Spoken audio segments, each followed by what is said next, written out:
Colombia se está desangrando. En los últimos meses, los homicidios contra niños, niñas y adolescentes se han incrementado. Lo mismo viene sucediendo con los asesinatos de líderes y lideresas, de defensores de derechos humanos y de reclamantes de tierra. Como si esto fuera poco, la violencia contra las mujeres, tanto niñas como adultas, campea no solo en las casas, sino en las calles de las ciudades capitales. El país experimenta una crisis de la seguridad pública y de la seguridad humana.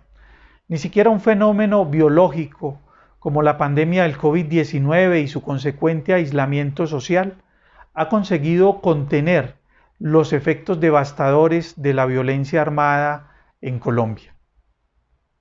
Las políticas de seguridad que se vienen implementando en Colombia, todas ellas caracterizadas por su agresividad y por su confianza en la erradicación de la violencia armada y los grupos armados ilegales, utilizando únicamente la judicialización y la derrota militar, han fracasado.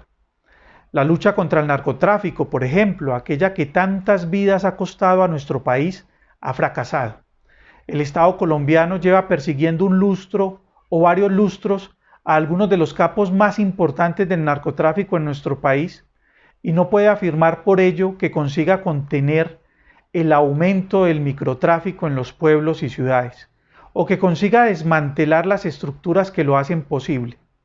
En realidad, una vez se surtan esas capturas, si ello fuera posible, otros cientos de hombres y mujeres involucrados en esas organizaciones se encuentran allí dispuestos para reemplazar a sus jefes.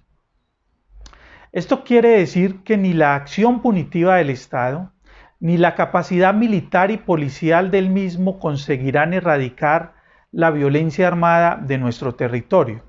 Se requiere con urgencia un cambio en la estrategia. Se precisa la audacia de la esperanza, la confianza en que es posible construir la seguridad y por tanto la paz desde otro camino.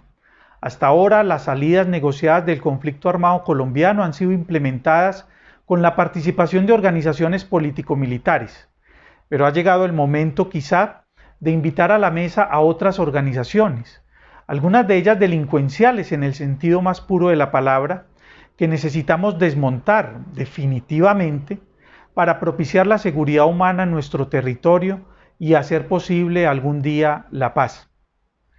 Un camino de esta naturaleza tiene que servir para hacer posible acuerdos humanitarios en algunos territorios del país, que permitan el desarrollo de la vida social, política y económica de sus pobladores a pesar del conflicto. Debe ser útil para rescatar a las y los jóvenes que se encuentran atrapados por las circunstancias en estos grupos armados ilegales, tanto en los campos como en las ciudades. Y finalmente, deberá posibilitar un tránsito de la ilegalidad a la legalidad de los principales jefes, hombres y mujeres, de los grupos armados ilegales que operan en nuestro país, pero no con beneficios aparentes y cosméticos, sino con ofertas verdaderas que hagan posible el intercambio de libertad y garantías por paz territorial. Desafortunadamente, el gobierno nacional actual no tiene las capacidades institucionales para emprender una propuesta de esta naturaleza.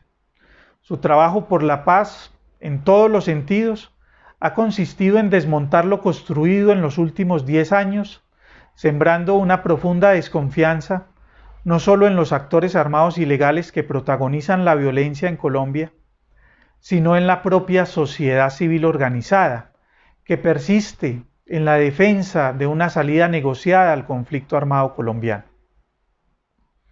Se requiere entonces del concurso de otros actores, y por esa razón quiero aprovechar esta reflexión para invitar a la bancada del Partido Liberal en el Congreso de la República y de otras colectividades democráticas para que impulsen al interior del legislativo las reformas normativas e institucionales necesarias que permitan autorizar y por tanto empoderar a las y los gobernadores y alcaldes en la construcción de acuerdos de paz en sus departamentos y municipios.